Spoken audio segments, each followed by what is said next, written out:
नमस्कार साथियों, आज हम जानेंगे राज्य के महाधिवक्ता के बारे में अर्थात advocate general of the state. साथियों, जो कार्य केंद्र स्तर पर भारत के महान्यायवादी का होता है वही कार्य राज्य स्तर पर advocate general of the state अर्थात राज्य के महाधिवक्ता का होता है। जैसे भारत के महान्यायवादी केंद्र स्तर पर प्रथम विधि अधिकारी होते हैं, वही राज्य स्तर पर महाधिवक्ता, राज्य के जो महाधिवक्ता होते हैं राज्य के प्रथम विधि अधिकारी होते हैं। तो साथियों, आज हम जानेंगे कौन होते हैं राज्य के महाधिवक्ता और इनकी योग्यता क्या होती है और इनका कार्यकाल कितना होता है और इनकी क्या शक्तियाँ होती है और क्या अधिकार होते हैं। इन सब चीज़ों का अध्ययन करेंगे। तो साथियों, भारतीय संविधान के अनुच्छेद 165 के अंतर्गत राज्य के महाधिवक्ता अर्थात advocate general of the state के पद का सृजन का प्रावधान है और इसीलिए प्रत्येक राज्य में एक advocate general of the state अर्थात राज्य के महाधिवक्ता की नियुक्ति की जाती है। और ये नियुक्ति राज्य में जो ये नियुक्ति होती है, ये नियुक्ति महाधिवक्ता की राज्य के राज्यपाल द्वारा की जाती है। राज्य के राज्यपाल द्वारा की जाती है। किसकी सलाह पर? राज्य सरकार की सलाह पर। राज्य सरकार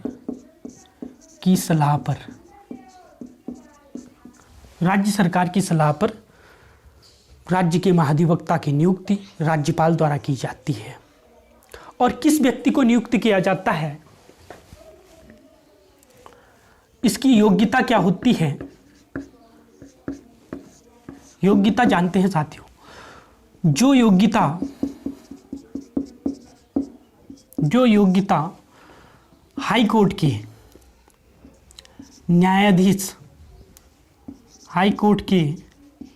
न्यायाधीश बनने के लिए होती है, जो योग्यता हाई कोर्ट के न्यायाधीश बनने के लिए होती है अर्थात उच्च न्यायालय के न्यायाधीश बनने के लिए होती है, वही योग्यता राज्य के महाधिवक्ता बनने के लिए होनी चाहिए। उसी व्यक्ति को राज्य का महाधिवक्ता नियुक्त किया जा सकता है। तो अब जानते हैं कि कौन व्यक्ति राज्य का न्यायाधीश बन सकता है। इसमें 3 प्रावधान हैं। पहला, वह भारत का नागरिक होना चाहिए। अब कौन व्यक्ति न्यायाधीश बन सकता है? भारत का नागरिक होना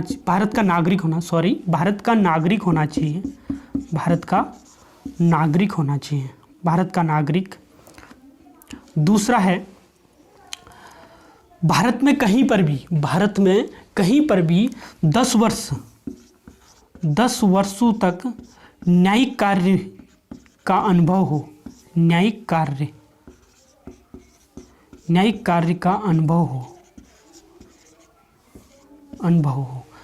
भारत में कहीं पर भी किसी भी न्यायालय में 10 वर्ष तक न्यायिक कार्य का अनुभव हो। और जो तीसरी शर्त है वह है 10 वर्ष तक का उच्च न्यायालय अर्थात हाई कोर्ट में अधिवक्ता के तौर पर कार्य कर चुके हो। 10 वर्ष तक उच्च न्यायालय में या एक से अधिक उच्च न्यायालय में अधिवक्ता के रूप में कार्य कर चुका हो या अधिवक्ता के कार्य का अनुभव हो, वही व्यक्ति महाधिवक्ता नियुक्त किया जा सकता है। अर्थात जो व्यक्ति उच्च न्यायालय के न्यायाधीश नियुक्त किए जा सकते हैं, वही व्यक्ति राज्य के महाधिवक्ता के तौर पर नियुक्त किया जा सकता है। साथियों, लेकिन इसमें एक चीज़ और, इन दोनों में से भारत का नागरिक तो होना अनिवार्य है और इन दोनों में से किसी एक शर्त को वह पूरी करता हो। या तो 10 वर्ष तक न्यायिक कार्य का अनुभव हो या 10 वर्ष तक उच्च न्यायालय एक या एक से अधिक उच्च न्यायालयों में अधिवक्ता के तौर पर कार्य या प्रैक्टिस करते हो। प्रैक्टिस का अनुभव हो तो वही व्यक्ति राज्य का महाधिवक्ता नियुक्त किया जा सकता है। तो अब आता है इनका कार्यकाल कितना होता है। इनका कार्यकाल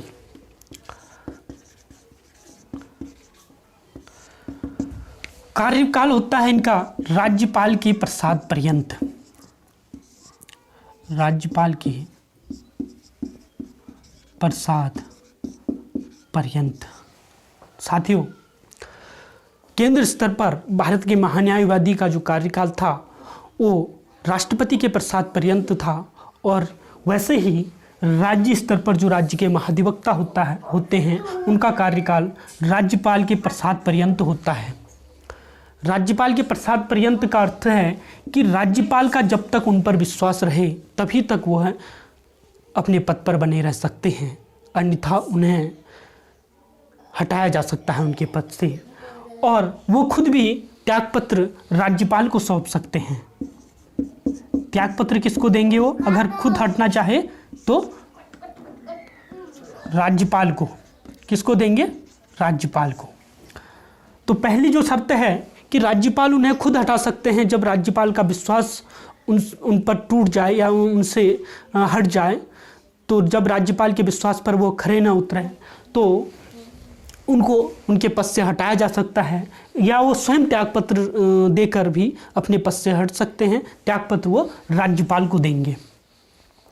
अब जो ये प्रसाद पर्यंत है इसका मतलब ये हुआ कि राज्यपाल किसकी सलाह पर काम करते हैं? राज्य सरकार की। अमूमन सामान्यतः ये देखा जाता है कि जब राज्य की सरकार बदलती है या राज्य में नई मंत्रिपरिषद कार्य करती है तो तब नए advocate general of the state की भी नियुक्ति होती है।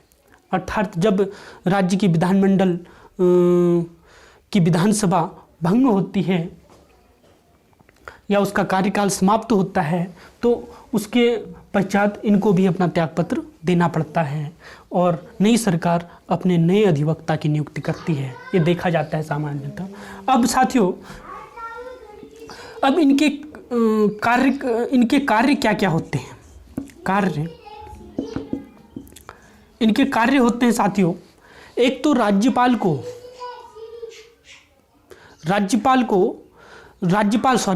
द्वारा जो भी इनको कार्य सौंपे जाते हैं विधि संबंधी मामलों में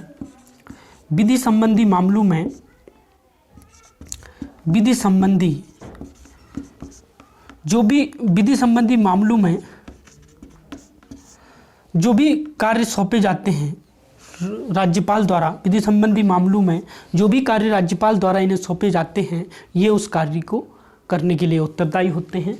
दूसरा होता है इसमें कि विधि संबंधी मामलों में ये राज्य सरकार को भी सलाह देती है, सरकार को सलाह देती है।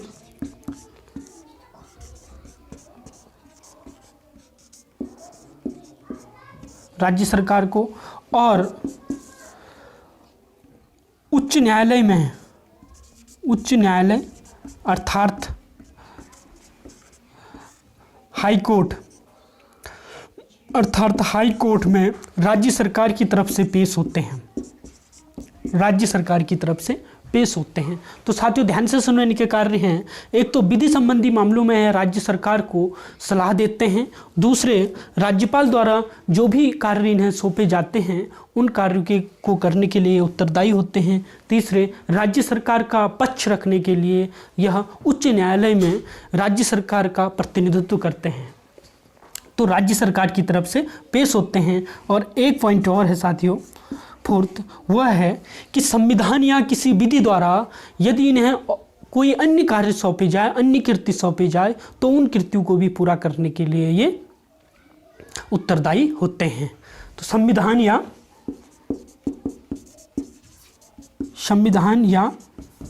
अन्य विधि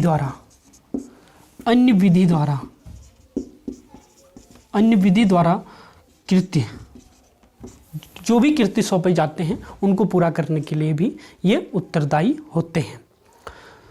और इनके कुछ अधिकार भी हैं साथियों, हम जानते हैं क्या होते हैं इनके अधिकार।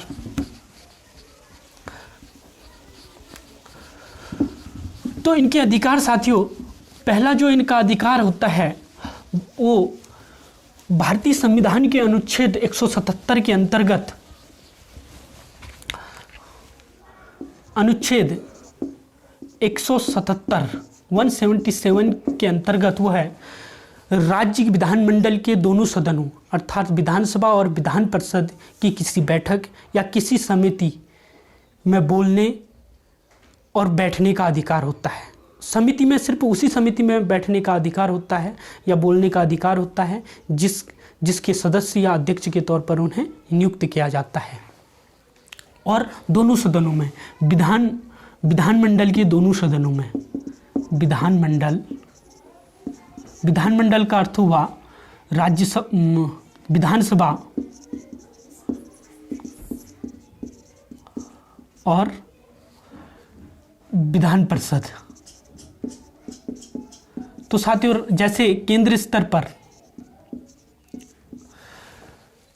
लोकसभा और राज्यसभा होती है, वैसे ही राज्यों में विधानमंडल के दो अंग होते हैं। विधानमंडल के पास विधानसभा और विधान परिषद होती है। अधिकतर राज्यों में विधानसभा ही है और विधान परिषद नहीं है।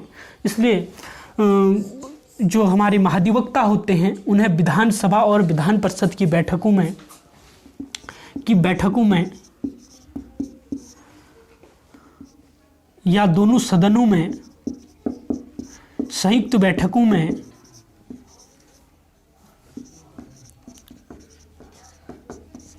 या समिति में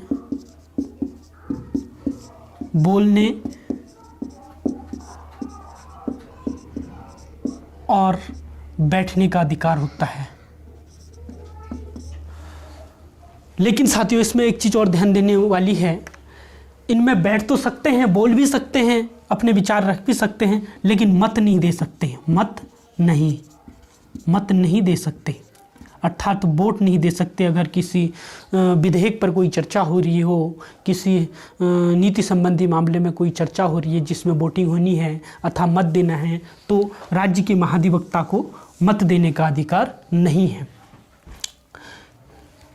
तो जो अगला अधिकार है इन्हें, वो है अनुच्छेद 194 के अंतर्गत, अनुच्छेद 194 के अंतर्गत, जिसमें इन्हें कुछ शक्तियां और विशेषाधिकार दिए हैं जो राज्य विधानमंडल के सदस्यों को प्राप्त है। अनुच्छेद 194 193 भारतीय संविधान के अनुच्छेद 194 के अंतर्गत जो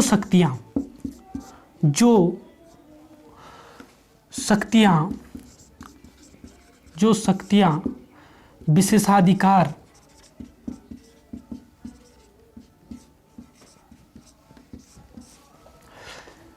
या विशेषाधिकार तथा प्रतिरक्षा विधानमंडल के सदस्यों को प्राप्त है, विधानमंडल के सदस्यों को प्राप्त है, वही मिलती है। तो साथियों, इनको भारतीय संविधान के अनुच्छेद 194 के अंतर्गत विधानमंडल के सदस्यों को जो शक्तियां, विशेषाधिकार और प्रतिरक्षा मिलती है, वही शक्तियां और विशेषाधिकार इनको भी प्राप्त हैं। किसको? राज्य के महाधिवक्ता को। तो शॉर्ट रूप में अब हम जानते हैं कि अटॉर्नी जनरल ऑफ इंडिया और advocate general of the state में क्या अंतर होता है।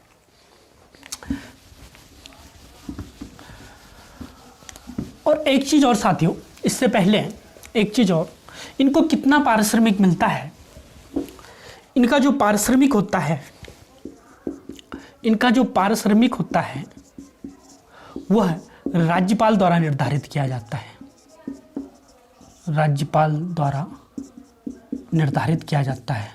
जो भी राज्यपाल द्वारा निर्धारित किया जाएगा वही पारिश्रमिक इन्हें प्राप्त होगा। किन्हें? Advocate general of the state. अब जानते हैं अंतर, क्या अंतर रहता है शॉर्ट रूप से। एक साइड लिख देते हैं महान्यायवादी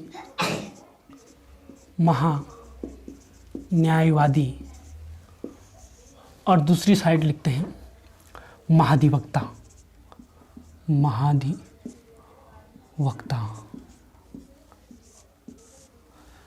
राज्य के महाधिवक्ता, राज्य के महाधिवक्ता और भारत के महान्यायवादी।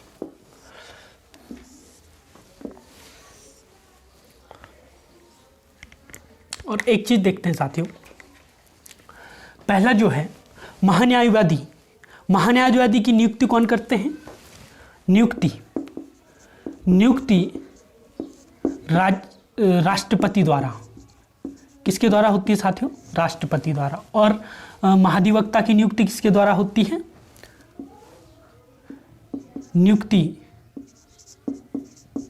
नियुक्ति राज्यपाल द्वारा। पहला अंतर तो ये है साथियों। मैं इसलिए बता रहा हूँ क्योंकि जो परीक्षा की दृष्टि से वीडियो को देख रहे हैं या तैयारी कर रहे हैं उनके लिए काफ़ी महत्वपूर्ण होगा साथियों, तो ध्यान से सुने। जो महान्यायवादी है, महान्यायवादी की नियुक्ति राष्ट्रपति द्वारा होती है और राज्य के महाधिवक्ता की नियुक्ति राज्यपाल द्वारा की जाती है। और दूसरा है इनकी योग्यता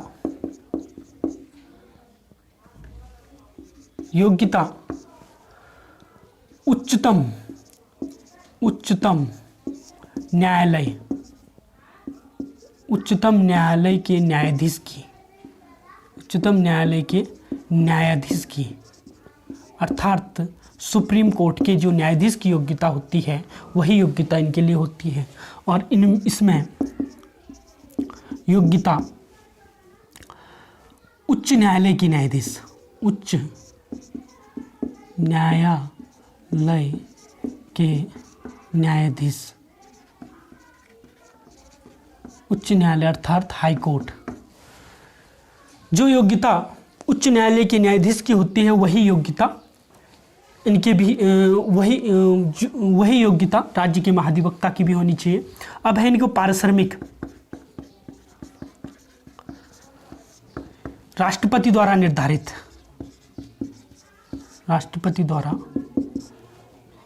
निर्धारित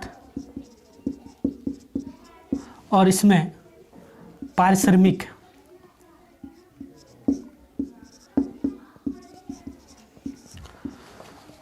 राज्यपाल द्वारा निर्धारित,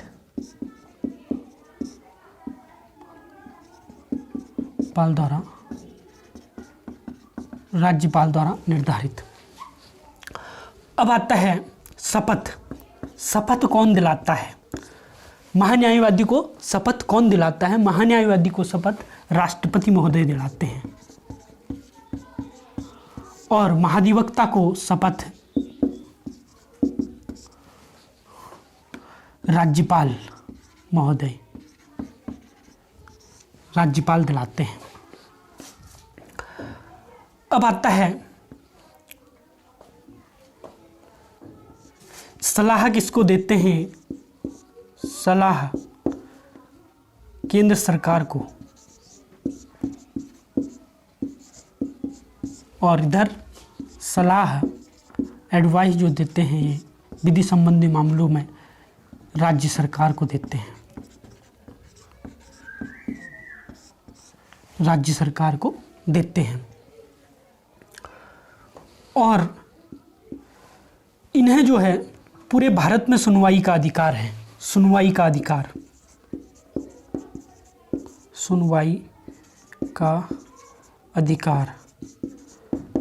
का जो अधिकार है महान्यायवादी को पूरे भारत में और इन्हें सुनवाई का जो अधिकार है, सुनवाई का अधिकार वो है राज्य क्षेत्र के अंतर्गत, संबंधित राज्य क्षेत्र के अंतर्गत। जिस राज्य के महाधिवक्ता होते हैं उसी राज्य क्षेत्र के अंतर्गत संबंधित राज्य क्षेत्र के अंतर्गत जो भी समस्त न्यायालयों में न्यायालय में और इन्हें पूरे भारत में समस्त न्यायालयों में।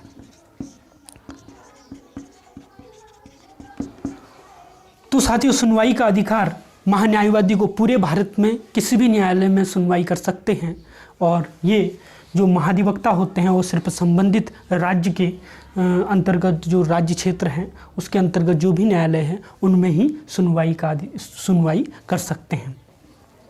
अगला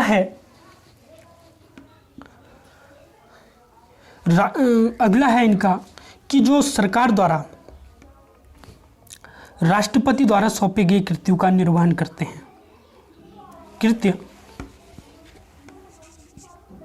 जो कृत्य है वह राष्ट्रपति द्वारा सौंपे जाते हैं, राष्ट्रपति द्वारा। और इसमें कृत्य जो होते हैं, कार्य जो सौंपे जाते हैं वह राज्यपाल द्वारा सौंपे जाते हैं। और अगला है,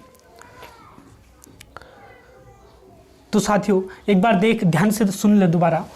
जो नियुक्ति होती है महान्यायवादी की राष्ट्रपति द्वारा की जाती है, महाधिवक्ता की राज्यपाल द्वारा की जाती है। योग्यता उच्चतम न्यायालय के न्यायाधीश बनने की होती है महान्यायवादी की, और इसमें उच्च न्यायालय के न्यायाधीश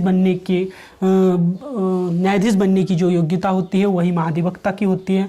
पारिश्रमिक राष्ट्रपति द्वारा निर्धारित किया जाता है और इसमें राज्यपाल द्वारा निर्धारित किया जाता है। शपथ राष्ट्रपति दिलाते हैं और इसमें शपथ राज्यपाल दिलाते हैं। सलाह केंद्र सरकार को देते हैं विधि संबंधी मामलों में और ये राज्य सरकार को देते हैं। सुनवाई का अधिकार पूरे भारत में है और इन्हें सुनवाई का अधिकार संबंधित राज्य क्षेत्र के अंतर्गत जो न्यायालय हैं उनमें ही है। और जो कृत्य राष्ट्रपति द्वारा सौंपे जाते हैं उनको पूरा करते हैं यह, और उनको पूरा करने के लिए उत्तरदायी होते हैं।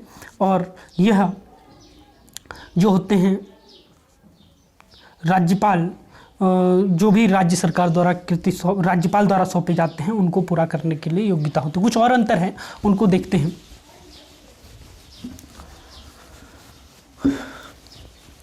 पहला अंतर है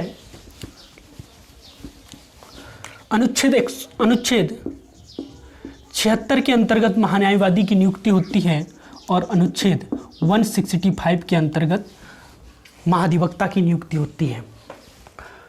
और दूसरा, इनको जो छूट प्राप्त है वह है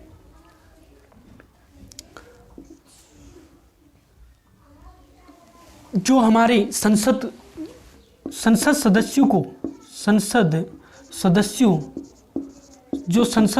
को प्राप्त छूट है, जो संसद सदस्यों को प्राप्त शक्तियां, विशेषाधिकार और प्रतिरक्षा, और यहाँ विधानमंडल के सदस्यों को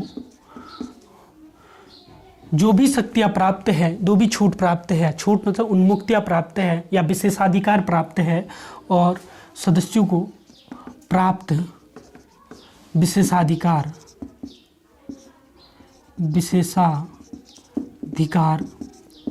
उन्मुक्तियाँ, ये सारी चीज़ें जो राज्य विधानमंडल के सदस्यों को प्राप्त है। और एक चीज़ बहुत मुख्य अंतर यह है साथियों नियुक्ति से संबंधित, जैसे जो महान्यायवादी की नियुक्ति होती है भारत में उसमें 3 चीज़ें हैं। क्योंकि इसमें क्या होता है, इसमें भारत का नागरिक हो और एक से अधिक उच्च न्यायालय में, हाई कोर्ट में न्यायाधीश के तौर पर कार्य कर चुके हो या 10 वर्षों तक किसी हाई कोर्ट में अधिवक्ता रह चुके हो। और एक चीज़ और था इसमें कि वह प्रख्यात न्यायविद अर्थात राष्ट्रपति की दृष्टि में वह कानून के विशेषज्ञ हो। तो ऐसे व्यक्ति को भी महान्यायवादी नियुक्त किया जा सकता है। लेकिन इसमें प्रख्यात जो न्यायविद है उनको महाधिवक्ता नियुक्त नहीं कर सकते हैं राज्यपाल, क्योंकि इसमें सिर्फ 2 हैं। एक तो 3 है, भारत का नागरिक हो, और दूसरा है 10 वर्ष तक न्यायिक कार्य का अनुभव, और तीसरा है 10 वर्ष तक अधिवक्ता का अनुभव हाई कोर्ट में, 10 वर्ष तक हाई कोर्ट में अधिवक्ता का अनुभव। और इसमें प्रख्यात न्यायविद को हम महाधिवक्ता नहीं नियुक्त कर सकते हैं, और इसमें प्रख्यात न्यायविद को महान्यायवादी राष्ट्रपति नियुक्त कर सकते हैं, क्योंकि प्रख्यात न्यायविद को उच्चतम न्यायालय अर्थात सुप्रीम कोर्ट में न्यायाधीश नियुक्त किया जा सकता है, और प्रख्यात न्यायविद को किसी हाई कोर्ट में न्यायाधीश नियुक्त नहीं किया जा सकता है। इसीलिए महाधिवक्ता को भी किसी प्रख्यात न्यायविद के तौर पर नियुक्त नहीं किया जा सकता है, और इसमें किया जा सकता है। तो साथियों, आज हमने जाना एडवोकेट जनरल ऑफ स्टेट के बारे में। वीडियो को देखते रहिए और अधिक से अधिक शेयर कीजिए और सब्सक्राइब कीजिए। थैंक यू, धन्यवाद।